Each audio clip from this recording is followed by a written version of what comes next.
The first thing I want to say is my name is Liz and I'm a French teacher in the CBS in Sexton Street in Limerick. I'm the author of Bonjour, which is a Leaving Cert oral and listening textbook. I'm a former written and oral state examiner, and I'm the owner of Frenchnotes. Now, I want to firstly thank LIT for allowing us to use this fantastic facility, and to say to you that, of course, the Leaving Cert is, as you all know, I don't need to remind you, it's starting in a couple of days' time. But I suppose the most important thing is that I explain to you why you should not be worried about French. Okay, that's the first thing. It is so difficult to fail French. The percentage of people that will end up with a H8 are not worth talking about, okay? It is tiny. So you're not to be saying the usual hyperbole, we all did it at school, I'm going to fail, I done nothing, I know nothing, I'm in a terrible state. Don't worry about any of that. Concentrate on what you do know, okay?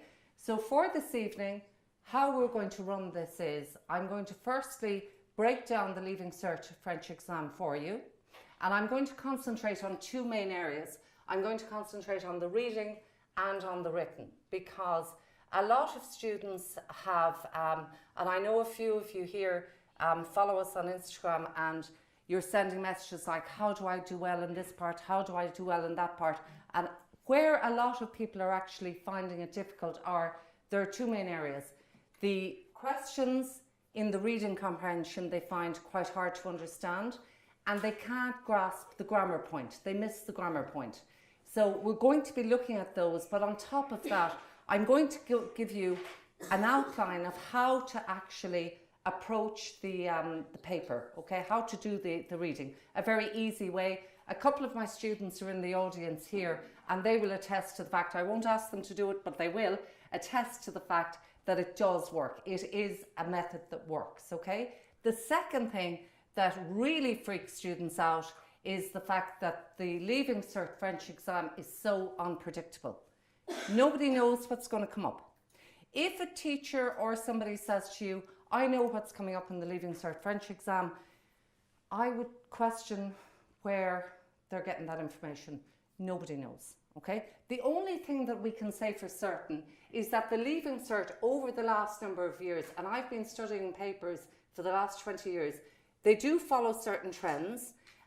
Mostly the exam papers, when they're done, they do reflect what interests young people, what's in the news, what's happening in France, what's happening in Ireland. So of course we're going to zone in on a few things, and I would say, if I were you, I would look at this, I would look at that. I am giving you this caveat, I do not know 100%. But what I do know is how you should approach the written, so that whatever they throw at you, it's not going to bother you, because you're going to have the tools necessary to be able to answer it, okay? So bearing that in mind, I'm going to start, and it's actually, everything is written out for you here, guys. So it means that there's going to be a minimum of note-taking, okay? I'll ask you first to turn, please, to page 1, okay? Which gives you a breakdown of the Leaving Cert French exam. So the French exam carries 400 marks. You have already 100 marks finished, done with, put away through the oral. The listening is worth 80. The reading is worth 220, or 120, and the written, so the two main parts of the paper that is worth 100 marks, okay? How many? You have 3 written pieces, you have 2 reading comprehensions, 3 written pieces to do. So we're going to go through that, but I want to start first with the reading comprehensions, okay? So the first thing I would say to you is, when you are approaching the reading, you have 2 reading pieces to do on the night, or on the day, excuse me, on the day. You have 2 reading pieces. The first is a more journalistic text, and the second is more literary, okay? So the first thing you do when you get your paper is, and we'll worry about the what you should you do the written first or the reading? That will come to later. But for the moment, the important thing for you to do is, when you're doing your reading, you have only 30 minutes to do it, okay? You should not be spending any more time than 30 minutes, okay? If you're spending more time than 30 minutes, something else will have to give, okay? So the first thing you have to do when you get it is you read question 6. Does anybody know why you would read question 6 first? Anybody know? It's the only bit of English you're going to find on the paper. Yeah.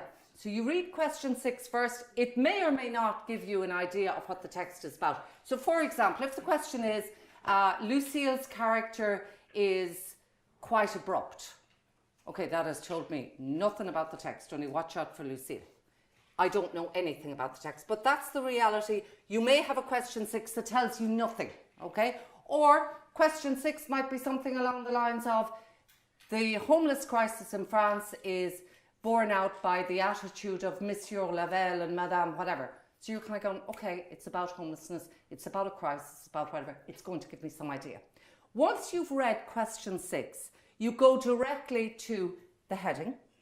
You read your heading, then you read your subheading, okay? Now, if you can all, and I'm sure it's something you can do at the moment, you can all visualize an exam paper. Unfortunately, you probably can't. And now think of the way the reading piece is done. And it's like a block of text thrown at you.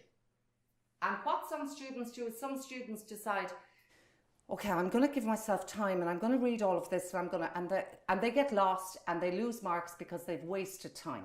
What you need to do is you need to box clever for the Leaving Cert, for the French exam. So what you need to do is, let's imagine that is your block of text, okay? So you've section 1, 2, 3, et voilà, 4. On va parler un petit peu de français comme. So you've got your block of text.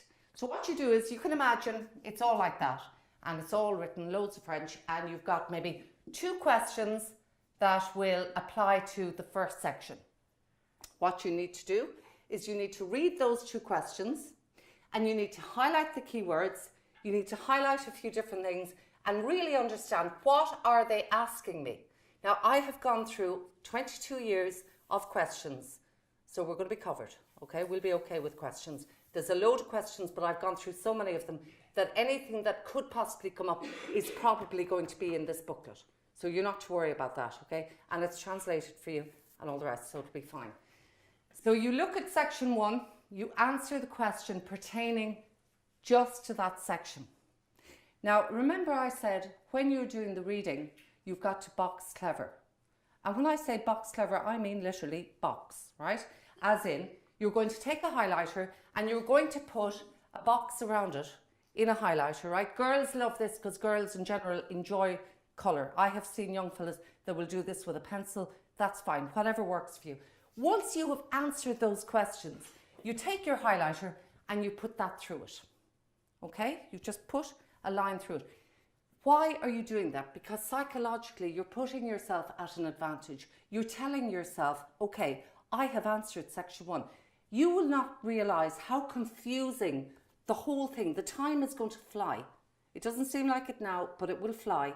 So you've got to kind of say to yourself, I have to have, pardon me, a mechanism whereby I can check to see that I've answered this. Then you do the same for question section 2, section 3 and section 4. Now this is important. Up to now, you have answered all your questions except what question? You haven't answered question 6. You've read question 6, but you haven't answered it. So what you need to do now, and this is what I advise students up and down the country to do, you again take your highlighter, you go to question 6, and it says, for example, the personality of Monsieur Dupont is very laid back. So you need to find evidence of that. Now I'm going to tell you exactly how you're going to get maximum marks for answering question 6, because some people say direct manipulation, some people say quotation, some people say this. I'm going to tell you a definitive one, so you're not going to be worried anymore. You'll just have to do it this way and you'll be right, okay? So what you do after you've done that is, let's say you find evidence for it in section 1. And you go, okay, I found evidence, so I'll write my point. Let's say you don't find evidence, but you've still done section 1. Whether you find it or not, you then double cross it. And what that does is that shows you that you have gone through section 1 for your ordinary questions and for question 6. Is that okay? It's just a way for you so that when you're flicking over and back, you're kind of going, I have this reading comprehension completely done, okay? As regards how you should correctly answer question 6, it is extremely easy. What you need to do is, I always say to my own students, lads, don't go manipulating text when you don't have to. And what I mean by manipulating text is, instead of saying, Marie went to the shop, and you want to write something like, Marie a dit qu'elle est allée au magasin pour acheter je ne sais pas quoi et je ne sais pas quand. You're manipulating text as in you're trying to put indirect speech and all that kind of crap, right? You're driving yourself mad and possibly making mistakes, which of course examiners are allergic to. So what you need to do instead is you need to write your point in English. Mary is laid back because she is quite happy to let other people do the work, or whatever it is. And then you, you find a quote from either 1, 2, 3, 4, wherever you're going to find that quote, and you do it in quotation marks, just give the quotation. Okay, that's all you need to do. Do not try and manipulate because you could tie yourself up in knots. Is that all right? So that is really what I would say with regard to the reading comprehension, how you go about it. Now, I will give you time. There'll be 15 minutes at the end where I'll take questions from you. There's no problem there. If you do have a question in the meantime, make a note of it, because I know that thoughts are like a river, right? And they'll just keep flowing past, right? And if you don't write it down there and then, it's gone. And it ain't coming back. Now, the second thing I want to talk to you about is the questions that come up in the reading comprehension. Okay, so if you would turn to, sorry now, but I've given you tips on page 5 for the reading comprehension, but if you go to actually, the questions are on page 9, okay? These are typical questions that come up in the Leaving Cert reading comprehension, okay? You need to have an idea of these, and if you notice the people in Athlone, they are not there. Now, I know you wouldn't believe me or maybe agree with me, but they're not actually there to upset you. Now, I know they've done a great job so far, and most of you are incredibly upset and stressed and all the rest of it. That is not their intention. Their intention is to see if what you have been learning for the last 5, 6 years, you can now use, but that you can use cleverly, okay? And we'll go into that in more detail when we're doing the written part, okay? But for the moment, for the reading, these are the typical questions that can be asked and do get asked for the Leaving Cert, okay? So really, lads, to be honest with you, it's up to yourselves to go through these and to have a look at them. Like, for example, relever l'expression. If it's relever, pick out, what do they want you to do here for pick out the expression? Do they want you to manipulate the text or quote directly? Quote directly, okay? In most of them, they're asking you to quote directly. Now, it's very, very important that you realize, okay, that there are 2 things, well, there's more than 2 that drive examiners mad. In fact, there's a big long list, but we won't go through them all. We'll be here all night. But there are a few things that really, really annoy examiners, right? And that is students, not personally speak, but just students as a general mass, right? That will write an answer and they'll take up half the page. So if they're looking for a phrase and you're going to give them half the paragraph, because maybe if I write enough, the right answer will be there somewhere and she might give me the marks or he might give me the marks. Well, guess what? They won't. So if the answer, for example, is, I'm just going to pick something totally random, okay? I'm just going to say, la voiture, right? Let's just imagine we were looking for something and it was la voiture was the answer. La voiture est garée devant la maison. The car is parked in front of the house, and that was your answer. And you gave me, c'était un petit village paisible, il y avait beaucoup de monde, mais en même temps, il y avait une petite voiture qui était garée devant la maison. You've given me a big long story. I only wanted to know one little thing, and you've given me too much. Well, what's going to happen there is the examiner is going to just say, even though the right answer is contained within what they've written, they haven't given me the answer. They've given me too much of an answer. So be very, very careful of that. If they're looking for un mot, M-O-T, what are they looking for? A word, right? But I know, and I'm sorry to say it, it's girls are guilty more than boys.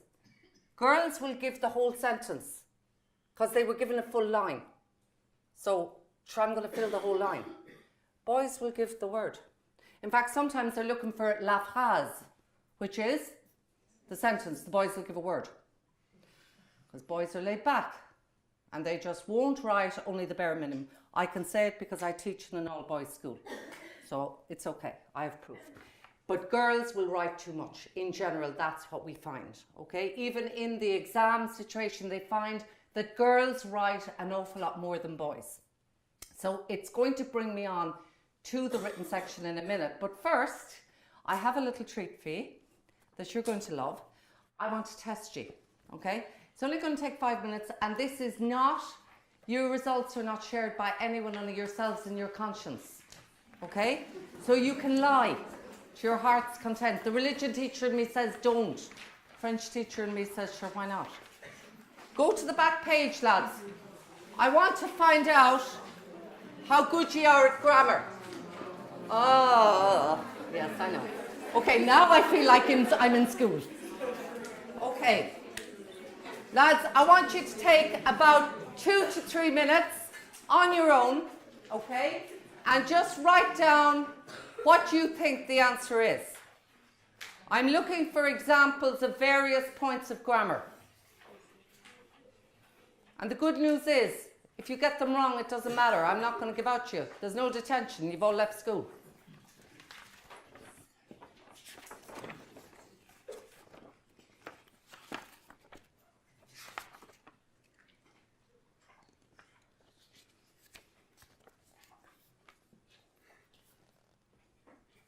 Oh yeah, but don't look back over the thing because the answers are in the booklet. No, don't look back. He's looking back. Unbelievable. Okay?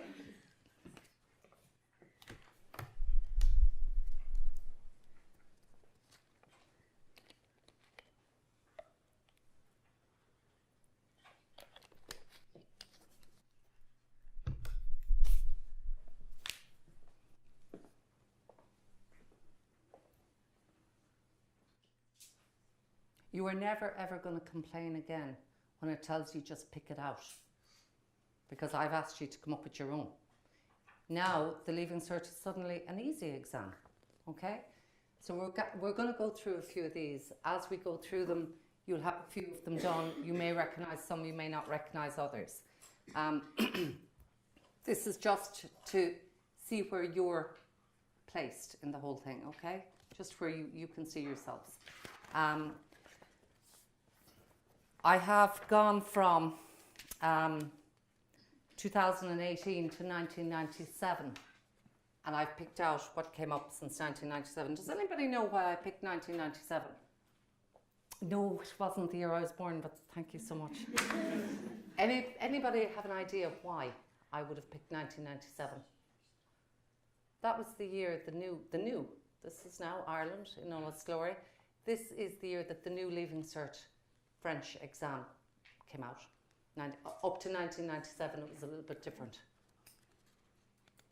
Okay, so can anybody tell me please un verbe pronominal? Does anybody know what a pronominal verb is? It would be which? A reflexive, absolutely. They don't believe in calling it reflexive up in Athlone. From now on, remember that it's a pronominal verb.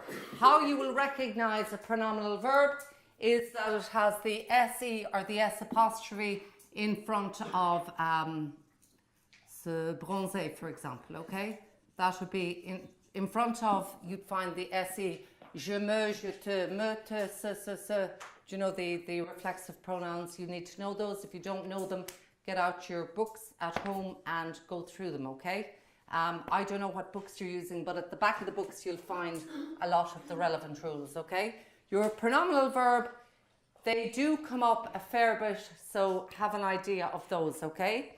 An adjective au féminin singulier. So adjectives, when they're looking for an adjective, as you all know, is a word used to describe a noun. Excellent. Okay, so when you do have an adjective, they will tell you the type of adjective they're looking for. Whether it's a masculine, a feminine, a masculine plural or a feminine plural, they will distinguish which one they're looking for, okay? Generally, if it's a feminine adjective, what should it end in? E, right? And if it's irregular, then it could end in, they still mostly end in E, by the way, okay? So, un verbe au participe présent. Now, that came up, just to let you know, the participe présent came up a couple of years back, and it was 2015, and it actually upset a lot of students. So if I'm looking for a present participle, what should it end in? A-N-T, right? A-N-T is your present participle. It's what they call the doing, on doing something, on seeing that there was nobody there, he left, or whatever it is, okay? It's usually preceded by a preposition. It's a very, very important one as well, okay? So you need to know that one. The adjective possessive. What are your possessive adjectives? Can somebody give me an example of one? Mon, ma mère, ton tate, son sasé, notre, no, votre, leur. Really important, you need to know it, okay? Just, what's so important about possessive adjectives? Yet again, yet another reason to love the French. They don't care who owns it. They're only interested in the thing. So if I were to write his car, I would write what? I would write sa voiture. Okay, what if it was her car? Still sa. Okay, so it doesn't change just because it's either his or hers. They don't care who owns the item. What's important is the item. The item is feminine here, so it'll have to be sa. Okay, if it was my car, ma. Your car, ta. Right, you get it. You're good. You're clever. Okay, now, an imperative verb. Any idea what an imperative is? Teachers love this. What's another way of saying an imperative? What are teachers good at? Sit down, be quiet, open the window, close the door, pour in the bar. Right, teachers are good at orders. So we call this, well, I call it, I shouldn't, but I do. I'm a teacher, so I can kind of do it. It's the teacher mood, right? Teachers give orders, the imperative is an order. What are the three, I suppose, you won't have a pronoun with it, but what are the three things you could have, either in the to form, the vous form, or the nous, the nous form? When it's in the nous form, just to let you know, it's a suggestion, as in, allons à la plage, let's go to the beach. So that's a suggestion, okay? Otherwise, it would be donne-le, ouvre-le, open it, give it, whatever it is, right? Attendez, wait. You'd have heard all those, right? That's imperative. Generally, what you'd find is it is used with a thing called a disjunctive pronoun. Of course it is, Liz. What's a disjunctive pronoun? Anybody know what a disjunctive pronoun is? It's also known as emphatic pronoun, like donne-lui, donne-moi, the moi, the toi, toi, lui, elle, nous. Okay, they're emphatic or disjunctive pronouns. Really interesting point, Liz. Thanks for sharing. Okay, another time you'd have is they'd be looking for a word that would refer to a pronoun, either le or lui. Okay? Trouvez le pronom or trouvez le nom auquel il se réfère. Have you seen those before? Of course you have. What's the main trick when you're looking for a pronoun? Okay, let's rebelote or go back a little bit. What does a pronoun do? Doesn't do too much. It does actually. A pronoun will always replace a noun. So if I came into the room here and you didn't know what I had said previously and I just said, he did it. You'd be like, who did what? That's your pronoun in all its splendor. Your pronoun is what you need to know, the noun that it has just gone with. So what you need to do, if they're looking for a pronoun and it's a le, you're looking for a direct object pronoun. This is great. So your direct object pronoun will refer to what? The previous noun, okay? If it is an indirect object pronoun, what am I looking for? If it's lui, for example, what does lui translate as? To him, to her, or to it. So you need to go back, always take just a step back to find that. That's just interesting for you to know. A verb in the conditional. What am I looking for? What did anybody get there? Anything at all? Go on. Voudrais. Okay, so you picked an irregular one, but that's absolutely fine. V-O-U-D-R-A-I-S. Okay, perfect. So what verb does that come from? Vouloir. Excellent. Okay, that's irregular. Generally, what you need to know is with the conditional tense, they have the same endings as the imperfect, but what letter will you always find in the conditional in the future? The letter or. Okay, that's really important. And then you just need to recognize your endings. Preposition, small word, that's fine. A verb in the imperfect, same endings as the conditional. And what is it about the imperfect? When do you use the imperfect? To say that you were doing something or you used to do something. Very, very important. Is that okay, lads? An adjective in feminine plural, we've gone through adjectives, that's done. A verb au présent de subjonctif. Do you know your subjunctive? Lads, I'm telling you now. I'll do a story on it tomorrow evening on Insta Live. You have to know the subjunctive. If you don't know your subjunctive, we're in serious trouble. The students that understand subjunctive well are generally those that do a lot better in the written. Because in French, the subjunctive is a very, very common mood. Again, it's not a tense. It's like the imperative. It's not a tense, it's a mood. Conditional is also a mood, by the way. There are four of them. And the indicative is a mood. Liz, this is seriously interesting. No problem. But the indicative is when we use, that's the mood we use every day. It's talking about the present, the past, the future. That's all indicative. Anyway, I'm not going to, I know it's exciting. I know you're dying for me to continue, but I won't. I'll hold myself back and we'll keep going. But I will do something on subjunctive. It is very, very important that you know your subjunctive, okay? An adverb. Lads, what does an adverb do? Describes a verb. What should it end with in English? Ly. So what should that be in French?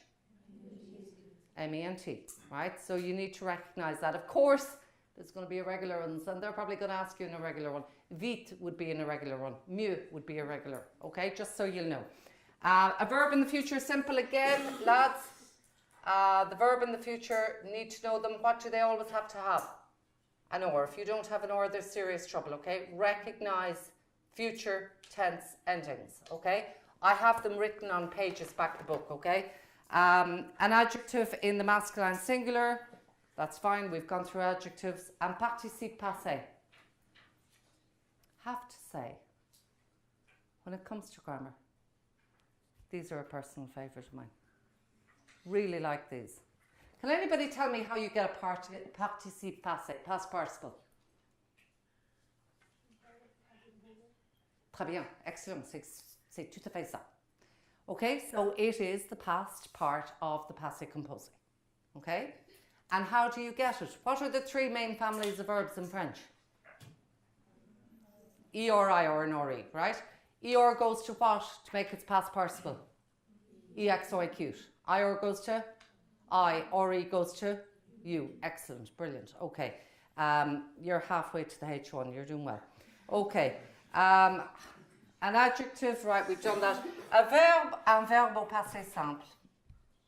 Okay, I had a student a couple of weeks ago and she said to me, I said, how would you find a verb in the past historic? And I actually thought what she said to me was genius. She said, sure, I just look at a word that I've never seen before in my life and it's probably that. Bravo. Could be that. How would you recognise? Do you know how to recognise the passé simple? Past historic, past simple. What are the endings? Okay, the endings are kind of wreckhead, really.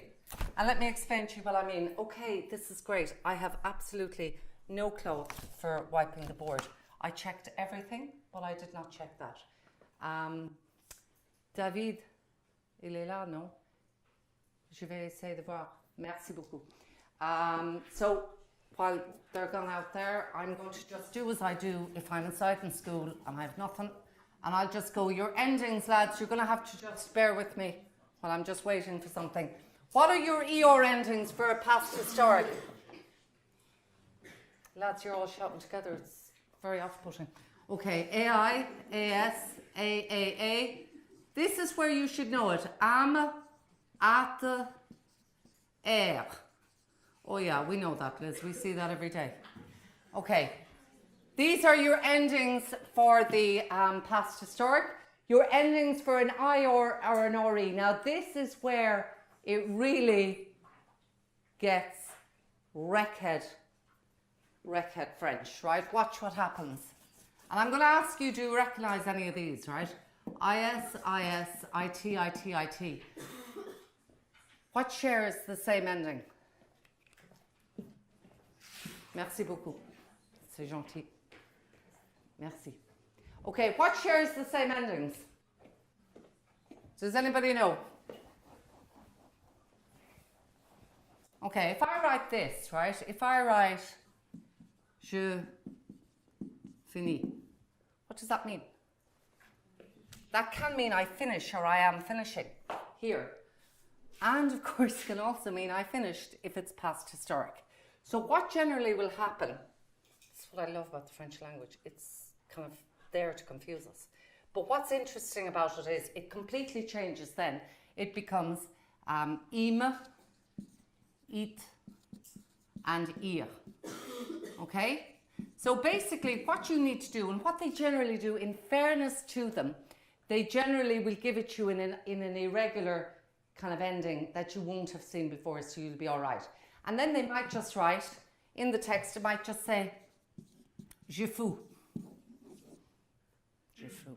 And you're like, je fous. What's je fous? I was, yeah. Past historic, I was, je fous. So it's completely different. So actually what that girl said a couple of weeks ago was, I just looked for something I've never seen before and it's probably that. And I'm kind of going, you know what? You've got something there. That's possibly it. But just be careful.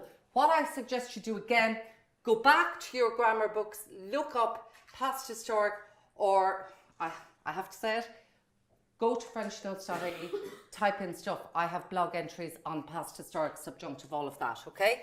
Now, the last thing, no, second last, a verb in the infinitive. What's the verb in the infinitive?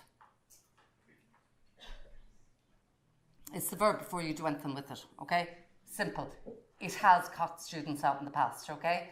And finally, we have looked at the pronoun we, okay? So is that okay for the grammar element? You're okay with that? There is absolutely nothing else that they can throw at you. Is that all right? And if you want, what you do is go to between page 6 and 7 and 8, and you will see all of those, okay? Okay. Now, I want to begin with the, that is really basically it for the reading, okay? Do any of you have any questions about the reading section? Are you okay? Has that cleared it up a little bit for any of you? Just to see kind of how it's working, the grammar points and stuff. What I want to talk to you about is probably what's possibly worrying a lot of you at this stage is the written and how to approach the written correctly, okay? So what I suggest we do is I'm going to talk for a little bit on the written, and then I'm going to give you a 5-minute break just to relax for 5 minutes. You can either stay in the room or leave the room, whatever. Laura, who's in charge of this event with Frenchnotes, has water outside. If any of you feel that you need to get water at any point, just go, okay? So, The written exam is what upsets an awful lot of people. And I can see why. Because I think it's one of the only courses where you are asked to study French grammar, French vocab, put it all together and write about whatever we choose to ask you. Whether you have an interest in it, whether you have knowledge about it, whether you have a clue how to put it together, doesn't matter, just do it. And unfortunately, at your level, at Honours French, this is what you're expected to do. Okay? So let me straight away take the mystery out of it. Because students are saying to me, what's going to come up? As I said at the very start, and that caveat I will stick by, I do not know. But I will say one thing. It doesn't matter what comes up. Because what you need to do is you need to be prepared for themes rather than particular essay topics. Okay? Now, the themes that I suggest you take down, I'm just going to say them, okay? So I'm just going to say the themes that I think are kind of important. I'm going to give you 5 or 6 or maybe 7. If I can remember all of them, I'll give you all of them. Okay. I would say, now I'm not talking about what's coming up in June, because we'll fine-tune it later, okay? I'm talking about themes that you need for Honours French. Environment. Health. Education. If I've said it already, stop me and tell me you've already said that, Liz, okay? Politics. Europe. Culture. Family. I've said education, have I? Okay. Let me think of the other ones. Quite important. Equality. Okay. Technology.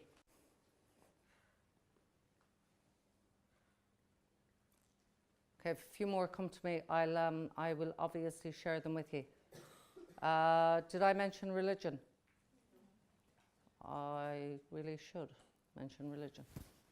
Right, religion. Okay. Remember that notre pape est venu nous voir au mois d'août dernier et c'était une très bonne expérience pour tout le pays. So with the Pope's visit and whatnot, it was kind of important. Okay. Just a show of hands. I'm not going to ask any of you to kind of express it too much and go, how many are going to do a diary entry? How many are definitely going to do an opinion piece? Because you kind of have to, actually, all of you.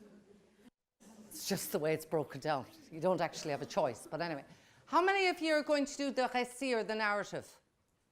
Okay, those that are doing the récit and the narrative, I am extremely fond of you because you are only 5.5% of the population that are going to do the narrative, which means that the narrative is going to be marked on the bell curve in your favour, okay? Because quite a lot of people go for the diary entry, it's more difficult to shine. It's like anything. If you're all doing the same thing, you're pushing the standard up the whole time, right? And there are going to be students that are going to schools where from the minute they walked into 5th year, the French teacher took one look at them and said, you are going to be diary entry queens or kings, okay? And that's the reality.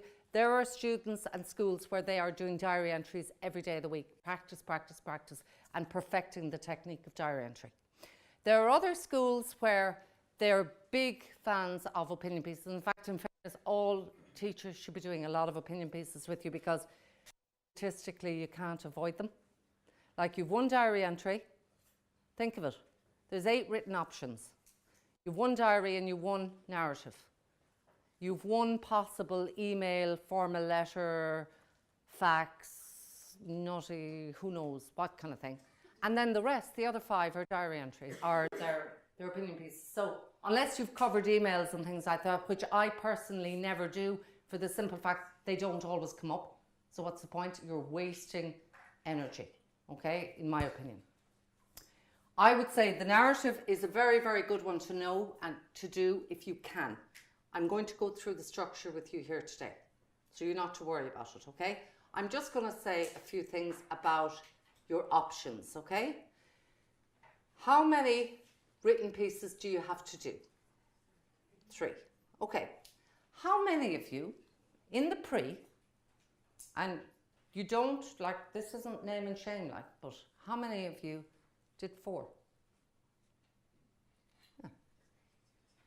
And the question is, that's fine, because actually the way students figure this is, I'm going to do 4 and she's going to take my best 3, or he's going to take my best 3. And yes, that is exactly what the examiner will do, okay? However, by the time I'm finished with you, I'll have hoped to convince you that doing 4 is a monumental waste of time. You're much better off putting the time into doing 3 properly than 4 a little bit. Do you get what I'm saying? You're not using your structure correctly. If you have time to do 4, you've done something wrong. That's as basic now as I'm going to put it to you. Okay? If the exam is 2.5 hours long, no, it's not if, it is. It's okay. It is 2.5 hours long. You will spend the first 15 minutes not looking around, not freaking out, but actually planning smartly. And the last 15 minutes will be spent doing what? You won't be making airplanes and flicking them at people, or you won't be half asleep. You will be checking your work, okay? Every single minute. And the beauty of French is that you can't, what's the point of leaving? You have to come back to do the tape anyway. So if you caught, you're actually caught. You can't leave the room. Well, you can. What's the point? You're going to have to come back to do the listening anyway. So what I suggest you do, you have 3 questions, okay? And we're going to deal with each of the 3. First one is your 40-mark question, okay? And the 40-mark question has a guide of 90 words, okay? How many of you try and keep to the 90 words as well as you can? Okay, do you ever go over? Try not to. Okay, how many of you try to go over? Okay, I'm a big proponent of going over, okay? Because, let me explain to you why. When the exams are done, when the whole system was put in place, like how many words should you do and all the rest of it, they had to give a guide to students, right? Because students genuinely did not know how much words they should be writing. So they wrote 90 words, right? And of course, we are the way we are, and it says 90 words. They're getting 90 words, they're not getting 91. And they're not getting 89, they're getting 90. I have seen students counting their words. Kind of going, I have 95 here, will I get in trouble? And I'm like, no, you'll be fine, you'll be grand, they won't say a word to you. They won't say a word to you if you've 140 words.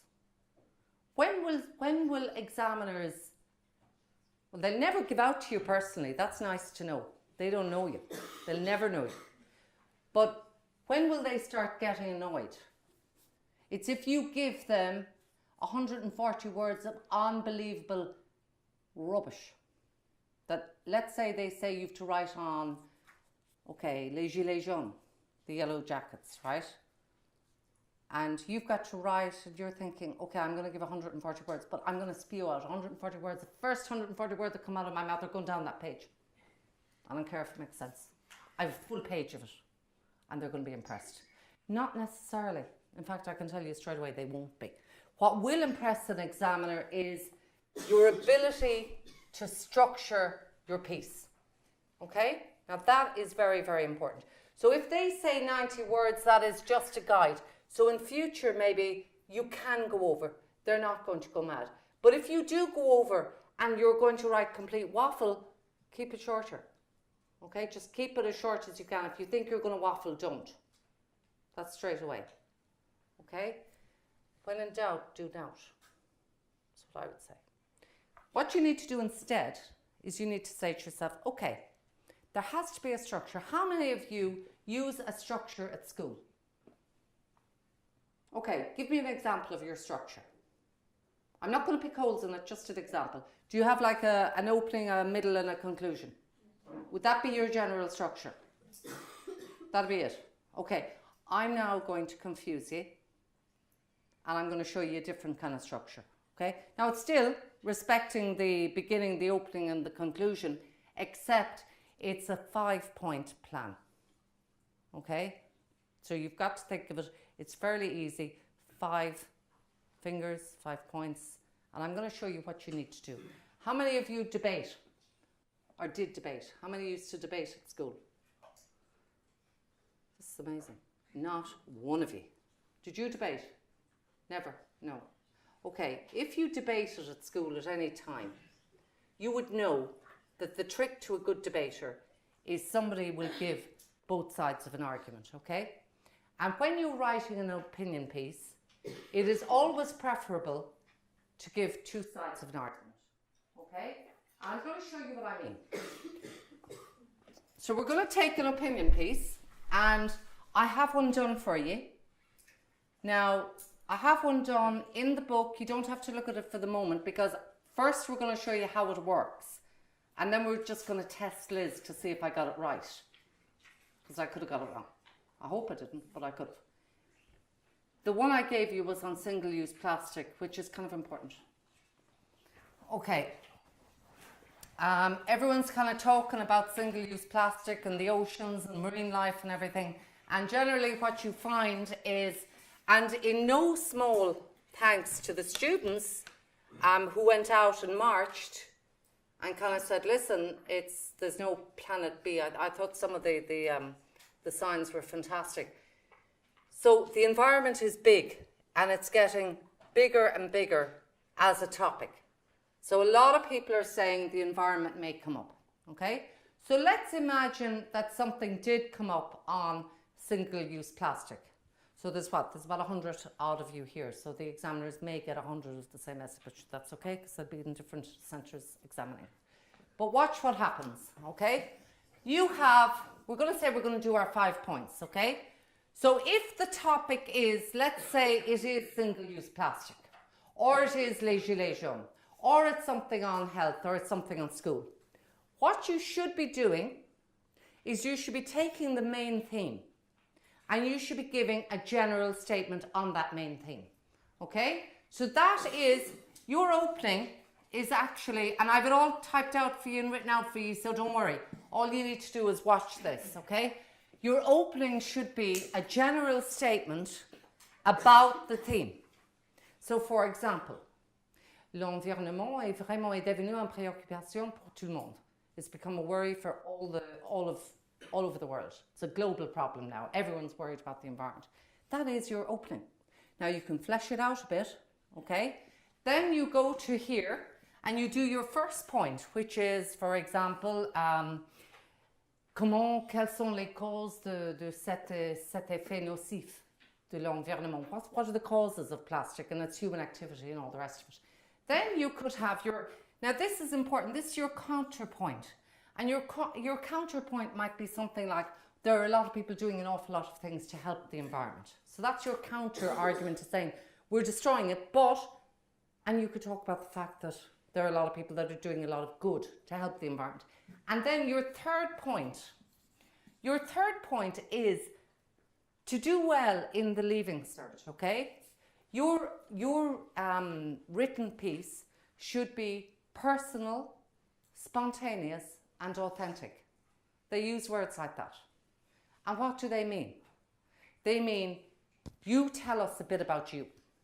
They're mad to know what 18-year-olds are thinking. God knows why. I teach them every day. I really don't want to know. But they want to know. They want to know what really interests you. So you've got to say here, for example, well, in my school we do a lot of campaigns about the environment, and I'm very worried about it, and blah, blah, whatever it is, or I recycle or whatever. And then your final, right, which is your conclusion. What should you link your conclusion to? Your which? Yes, absolutely. You link it back, right? So your first and third point should link. Your opening should link to your conclusion, and your second point should be a counter argument to all of it, okay? And that's how you do it. I've it written out for you so you don't have to worry about it. Now, importantly, when you're doing this, okay, what should you always bear in mind? Exactly what you are being asked, okay? A couple of years ago, there was a picture on, and I can't remember, was it a pre-paper, but it was a picture basically of the Twin Towers in 2001 when the Twin Towers were hit in New York. And the students just went wild, writing about terrorism and whatever. But they never heard the question. And the question just was, is violence ever justified? Est-ce que la violence est jamais justifiée? They didn't read that. They saw the Twin Towers. They were writing everything that they knew about the Twin Towers. So a load of them lost a lot of valuable marks. They did not answer the question. So in each part here, guys, in your opening, in your conclusion, and permeated throughout, nice word, permeated, as in peppered through the whole thing, I want you to make reference to the question. Okay? Make reference to the central theme. The examiners will be watching out for that. Is that okay? So we're going to go to the, and I'm going to show you how we correct then, how examiners, well, how I used to, I don't do the correcting anymore, but how we used to correct the exams. So if you go, please, to page 10. Okay.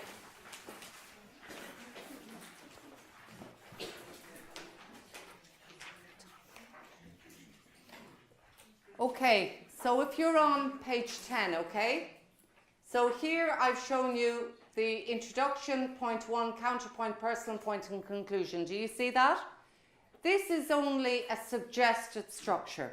If you have been used to doing it your own way, far be it from me to start telling you what way to do it. I'm just saying that sometimes students, what tends to happen, if you keep to your opening, your main, and your conclusion, what tends to happen, and we see it an awful lot, is students will send me stuff to correct, and I'll say, hang on, you've repeated that point, and you've repeated that point there. So instead of giving me 3 distinct points, you've given me 1 in 3 different ways. Do you get that? There's a subtle difference there. So you really need to say, when you're doing it, create, and I'll be telling you about what you do the morning of the exam, but basically create this mind map for yourself. If mind maps do it for you, do mind maps. I'm more linear. I'm more like, I want that, that, that. But some people are big into these mind maps. So you put your central thing in the middle. So l'environnement or whatever it is, right? And then you have your things like, you might say les causes, c'est l'activité humaine.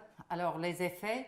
Alors qu'est-ce qu'on voit? On voit que tout ce qui est marine, tout ce qui est poisson est en train de mourir. So everything is dying in the oceans and whatever. Then you could look at the counter. Qu'est-ce qu'on fait pour essayer d'améliorer notre environnement? What are we doing to try and improve? And then mon point personnel. Qu'est-ce que je pense personnellement? Est-ce que je pense que c'est vraiment le fléau de notre vie en ce moment? Is it really a scourge in our lifetime or whatever it is that you want to write? Do you get what I'm saying? So do your mind map. Okay. So let's see if all the da blah blah blah blah has actually translated into something that makes sense for you. Okay? So if we look at this, we're going to look at the single-use plastic. Okay? So in the introduction, is there a reference made to the core issue? I have made a reference, haven't I? If you read through it, you'll see that there is a reference made. In the first point, our responsibilities, that's what I chose as my first point. I'm going to talk about our responsibility toward the environment. Is that a well-defined point? And does it make reference to the environment? Yes. So up to now, the examiner will be happy. Okay, then I've said those who are irresponsible toward the environment. Is that a counter to the first one? Well, of course, because I've said on the one hand, those that are responsible, and the other hand, those are irresponsible. Then I've spoken about my personal point. What am I talking about? I'm saying that companies that make plastic should be sanctioned. I'm talking about what I do at school. I'm saying that we recycle and we do this, that, and the other. So is that reinforcing the point about environment? Of course it is. It's all about the environment. And then how did I do it? In the conclusion, I wanted to make reference to the introduction. So have I done that? I think I have. Yeah, I have, because I've said that we have to applaud the initiative taken that these single-use plastics are going to be banned. So do you see what I've done? And that's what you need to do. In order for you to do well in the exam, in the written section, you have to make it easy for the examiner to correct. Do you understand? If the examiner has to trawl through absolute, unmitigated rubbish, they're not going to feel like throwing points at you or marks at you. If you can present them with something that is easy to follow, that they will understand, and by all means, show them the plan. No problem with that. Show them what you intended to do, and then write it down. And they might say, okay, I could see where they were going with that. It might help them to understand it a little bit better, okay?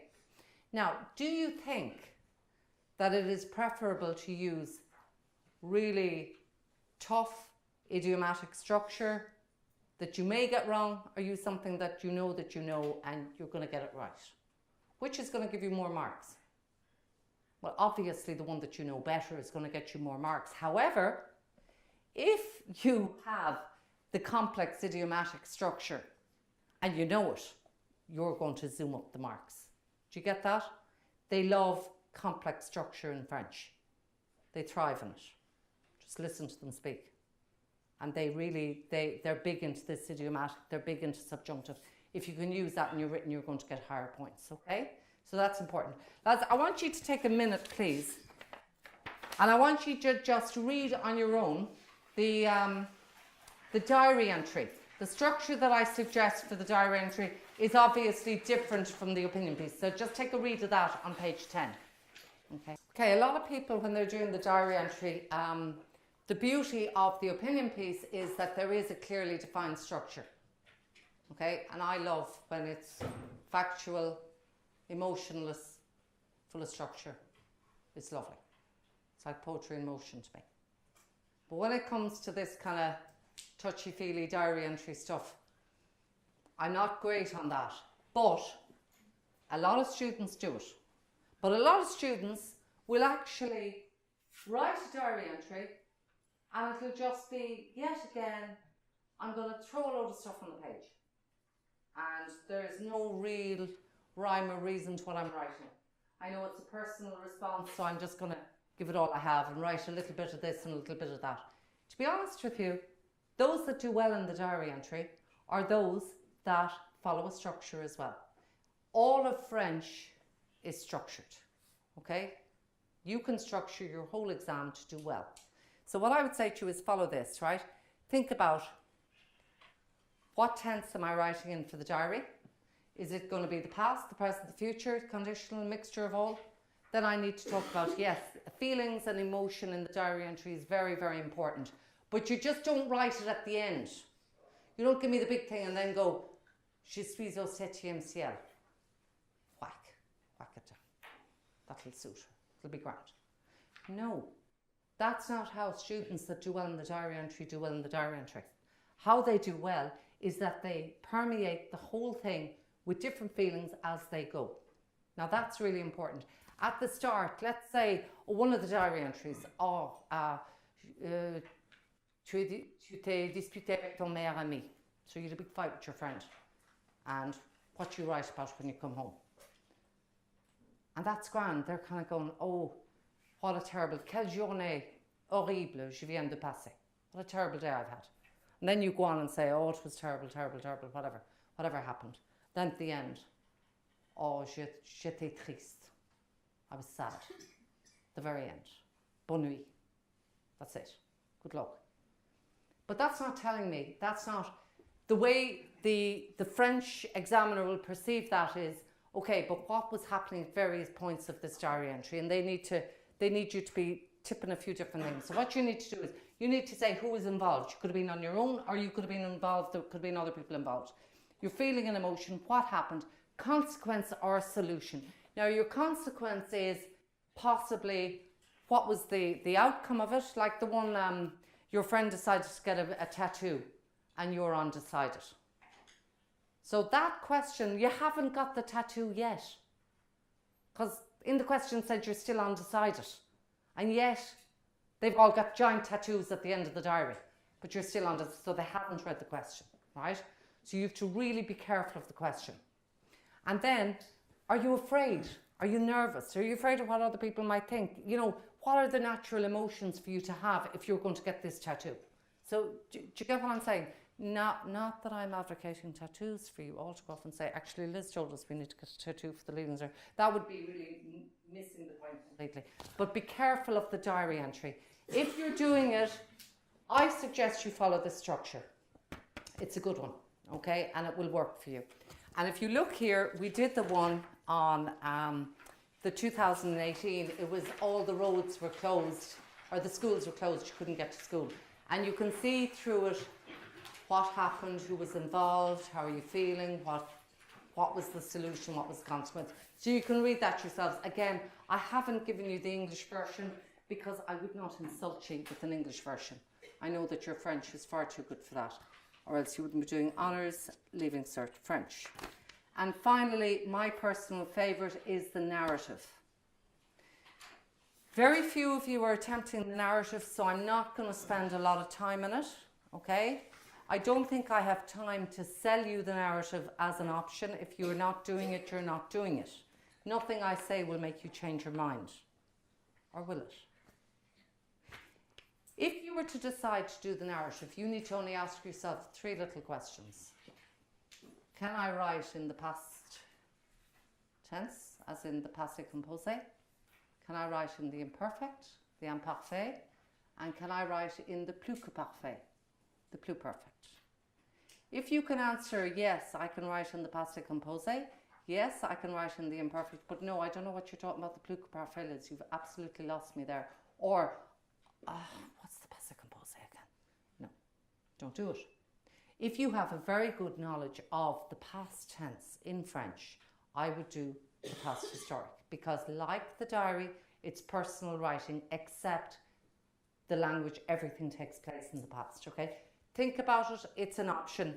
There was one, I think it was the 2017, describing an amusing incident at school. Now, believe me, when they say describe an amusing incident at school, in Athlone and examiners in general, we are easily amused. Really easily amused. This does not have to be really funny. It can be like the one we've done here, which is a cat got into the school. That was the amusing incident. Or a dog could have gone into the school. You know, seriously, it's not that funny, but it's a very different situation when you have to write that in French. Is that okay? So just bear that in mind. What I want to do, I'm going to give you 5 minutes to take your breath. And we're going to come back and I'm going to go through what to do the morning of the exam. Is that okay?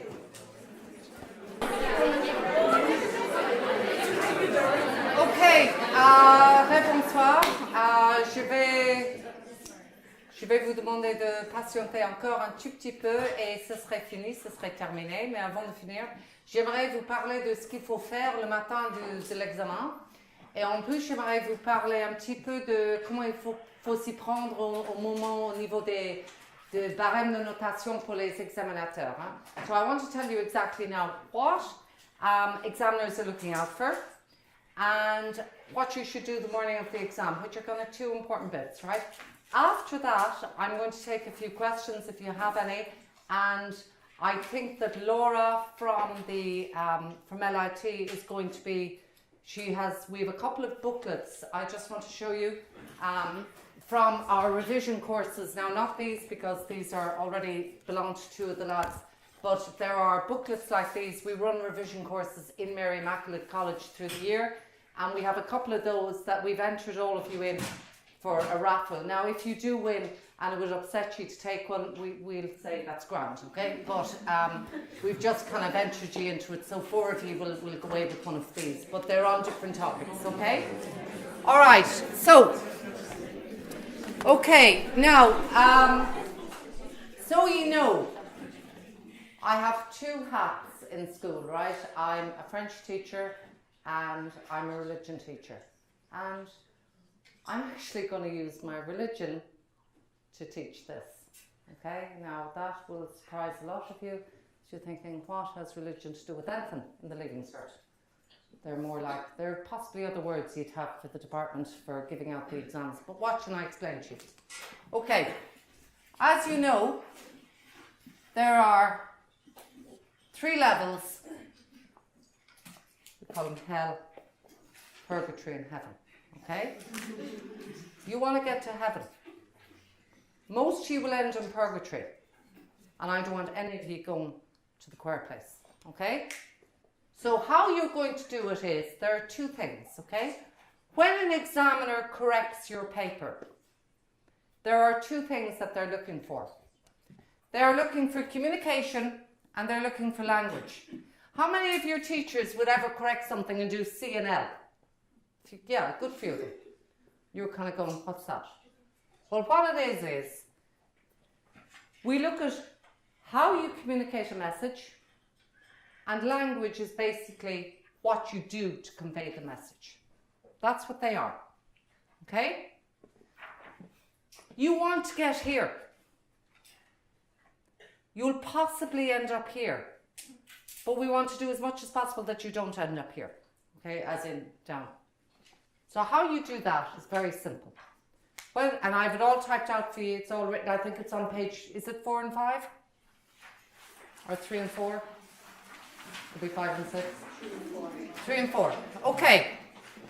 So on pages 3 and 4, lads, is where I've done this out for you, okay? And we're going to look at them here because they've done out beautifully. Sorry, I've it done out beautifully. Anyway. How you're going to get top marks. This is obviously, in other words, how am I going to get to heaven marks-wise? Well, you need to exploit the stimulus material very well. What do they mean by that? Stay to the point. Don't go wandering off just because you see a picture and decide it's about a certain thing. You have to stick to the point. Refer to the question. Your written piece must make perfect sense. Be clear about what you want to say, communicate your message, don't waffle, and a few mistakes and register. What do I mean by register? What is register? I mean, most people when I say register, they're going to and vous. To and vous is only the start of it. The register is the appropriateness of your written piece. Like if you were writing an essay on racial discrimination and you decide to crack jokes in the middle of your piece, that's not appropriate register. It is a serious piece that you're writing. If you're writing about unemployment, le chômage, it is a serious piece. If you're writing about a personal, like the diary entry, and you kind of go, according to statistics, I have a 1 in 4 chance of getting a tattoo. Misplaced. Inappropriate register. It may not be that it's wrong, as in there's nothing wrong with what you've written, but if it doesn't suit the piece, that's a mistake in register. Okay? So the register is basically knowing, okay, this is about pollution. So it's an important subject that I'm going to treat, and I'm going to use arguments that make sense about pollution. And therefore, I won't make mistakes in register. If I want to kind of hit the middle bracket, like some of you, I know some of you will be quite happy with a H4. And I am not going to say there is anything wrong with a H4 because everything is relative. You may be hitting for a H1 in history or biology or whatever it is. So you feel that, look, I want to work hard but I'd be happy with a H4. Well, then you have to hit this middle bracket, okay? And you're kind of going, okay, I've got to treat it more or less competently. I have to have a reasonable level of textual coherence, which means I have to stay on the point. A native speaker should be able to understand it. Now, this is really important. Their idea is, would a French monoglot, sounds like a strange beast, but it's actually a person that only speaks French, would they understand it? That's what they always say. If I gave this to a French person with no English, would they understand it? Or Irish, or whatever it is. Which would be really rare. So, if they'd understand it, you're hitting that middle bracket. If they would have absolutely no problem understanding it, then you're going to be hitting the top, which is what you want, okay? So that would be like your top, okay? This is obviously your middle, and then this is your bottom half, which you really don't want to hit, okay? This one would be that it makes little or no reference to the question being asked, lack of coherence. Now, obviously, this is not state examination material, but it's myself. A French native would rather run to the hills rather than sift through it, okay? As in, they wouldn't even try to read it. A lot of irrelevant material and mistakes in register. So just to be careful of that. That's communication. That is, what message am I conveying? What message am I talking about? And language, which is on the next page, is how you go about it. And we have a little checklist to help you. Okay? You should use idiomatic French. You should have a rich and varied vocabulary. Okay? So for example, everything is un problème. Un problème. C'est un problème. C'est un problème. Oui, c'est un problème. Problème, problème, problème. What's the other way of saying problème? C'est une situation alarmante. C'est une question préoccupante. You know, try and think of different ways of saying the same thing, and that is varying your vocabulary, and straight away your marks in language are going to shoot up.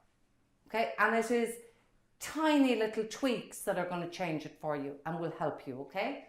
The other thing is that you would use complex grammar. And when I say complex, I mean subjunctive. Please use subjunctive. If you want to score, if you want to get into the top marks, right, for language, you must use subjunctive. If you don't use subjunctive, don't be surprised. You'll hit the middle, no problem. You won't hit the top, okay? Or else you will hit the top if your essays just flow, your opinion pieces flow, and they're really, really good. But to add richness and variety and all the rest of it, I would please insist that you do learn subjunctive, or even a couple of phrases in subjunctive. And we won't go to how you're going to, if you want to get really bad marks, because that's not really the aim of this evening. But if you respect your rule of agreement, I have to do this. I have to do this. Okay. I'm sorry, but I do this and this might stick, right? Okay. Can all of you see this? Can you see it? You can't see it there. Well, I'll draw his twin, don't worry. It's okay. We can do it, no problem. He might even look crosser or possibly just confused. Okay. Now, can you all see that? One of them in stereo. Okay. This is the king etre, right? Why do I call him the king? Because he is the only verb that has a crown in his first letter. Okay? Now, what you need to know about this boy. This boy makes your man over in North Korea look like a pussycat. Now, this fella is the meanest, most horrible, most horrendous king in all of the verbs of French who live in Verbia. But that's for another day. It's near Serbia. This king is a dictator. And if you see être in a sentence, everything must agree. You know the way teachers go on about, oh, you have to respect the rule of agreement. And you're like, yeah. What's she talking about? This is what she or he is talking about. The rule of agreement is when you have être in a sentence, even if it's implied, you must have rule of agreement. Now, we also know that you have to have agreement where there are adjectives, okay? So let's say I wanted to say that the problem is, there I go again, problem. I'm not going to use problem because I've told you not to use problem, then I go and I use it. So let's say the situation is worrying. So that is my sentence. Just scribble it down. The situation is worrying.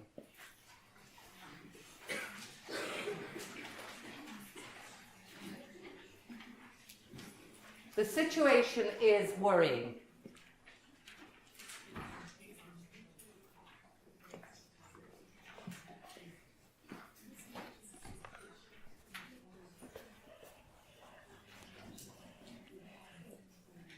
Okay, so I presume that we all know that situation is la situation.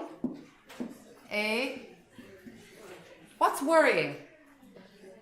Okay, there's a couple of different ways of saying it. We're going to use préoccupant, right? All right.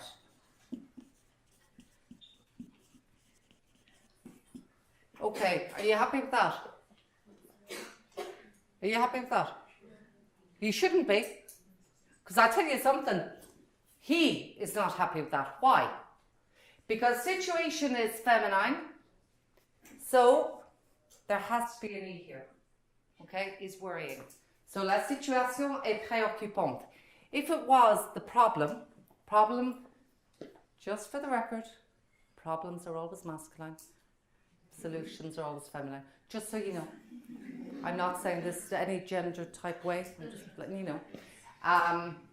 So problem would be le problème est, and I would say est préoccupant. And I would take out that because problem is masculine, and then there'd be no need to put an E there. Do you see that?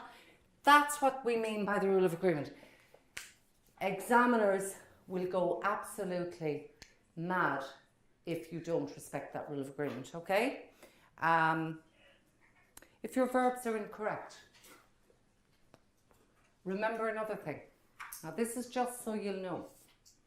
If you have the verb être in the present tense, you can't follow it with another verb in the present tense. Now this happens an awful lot. I just want you to think of your own writing. So if I want to say the government is changing its policy, it's not a major deal of a sentence, but by God, it becomes a major deal. Because watch what happens. Le gouvernement, and then I want to say is changing its policy. So most students, right, will write est changé, right? And they could do anything here. They could literally do anything. They could put an or there, they could put an accent, they could, whatever. And then its policy. Let's imagine that my personal and my possessive adjectives, we have them, we know them, right? Policy is feminine, so I know it's politique, right? So I'm going to write that. But what you need to realise is, what you've written is the government is changing. So that's your verb in the present tense, conjugated. Then your verb here is already conjugated in the present tense. You cannot have the verb être in the present tense followed by another verb in the present tense, so you just knock out him. Because obviously you knew from first year when you started doing French, when the teacher said that the present tense is either does something or is doing something. It means both in French. There's only one present tense in French, but it means both, okay? We've two in English, present simple, present continuous. As this isn't a grammar revision course, unfortunately, I have to stop. I could have gone on. Okay, basic rule of agreement not respected, and a lot of mistakes in spelling. Actually, what a lot of students do is they stick in the English word and put an accent on it. She won't notice. She's trained to notice. She will notice, or he will notice. Okay, also, do you know what we notice? I know you think we don't, but we do. This is what we also notice. Let's say, il est très gentil. And I can't remember, does it go that way or that way, so I'll just do that. She won't notice. Kind of looks that way. Kind of looks that way. She'll notice. He'll notice. And you will lose marks for it. Now, you won't lose a load of marks for it, but they will notice it. So that's important, okay? What I tend to tell students, okay, and again, this is just a little idea for you. If the E is the first letter or the last letter, it's generally going that way. And if it's in the middle of the sentence, it's generally going that way. Don't take it that this is a hard, fast rule for French, because as we know, France is the country of irregularity. So you think, yeah, I have it, I got it. You don't, because it's going to be something that's going to say, yeah, it's right, except when you do ... So just be very careful of that. Okay, just to finish, before I take questions, if any of you have any, I've probably just, at this stage, possibly upset some of you. But if you have any questions, I'll take them in a minute. What I've decided to do for you is, sometimes I can be nice. So I've gone on about, I'd like to see grammatical constructions, and I want to see this, and I want to see that, and blah de blah. Go to page 14 and 15, and I've given you a couple of samples that will help you. Okay, so that should be a help to you. Okay, do any of you have any questions? Are you okay?